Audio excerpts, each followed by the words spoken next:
Hi, grade ones. Today we're talking about retelling your favorite story. So you could use the same story that you used on Tuesday, or you could read a new one today, or maybe the book you read on Raskits. So I'm going to use the book that I used on Tuesday, which is Too Many Pumpkins by Linda White, because we already know the story a little bit because we read it together on Tuesday, and I know the beginning, middle, and end because I already found that. So that's going to make it really easy for me to retell it to you.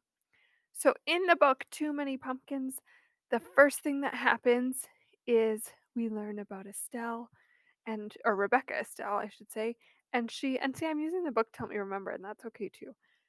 We learn that she doesn't like pumpkins because she ate too many when she was a little girl.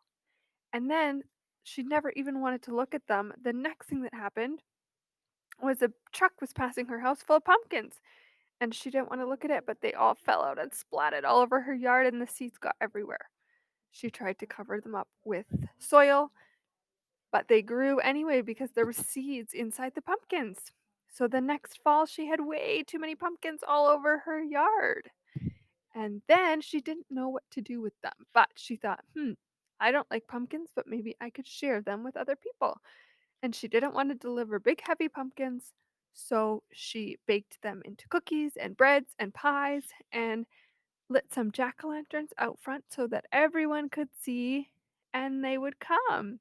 And then she shared all of her delicious pumpkin treats with everyone in the whole town, and she even saved some seeds for the next year. So she learned to like pumpkins a little better after all. So that was how I retold the story, and I remembered the beginning, middle, and end to help me remember the important parts of the story. Because when we're retelling, we want to remember the important parts. It was important to know that Rebecca Estelle did not like pumpkins because she ate them too much as a child. Otherwise, it wouldn't have been a problem that so many of them grew in her yard. So it was important to tell you when I'm retelling it that she didn't like pumpkins. And so that's why she didn't want to eat them herself when so many grew.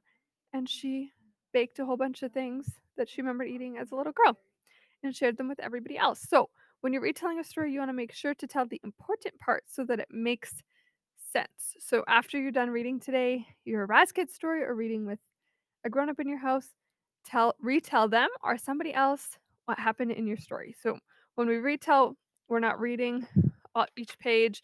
Sometimes we use the pages to help us remember the important parts, but you're telling it in your own words. So good luck and happy reading together.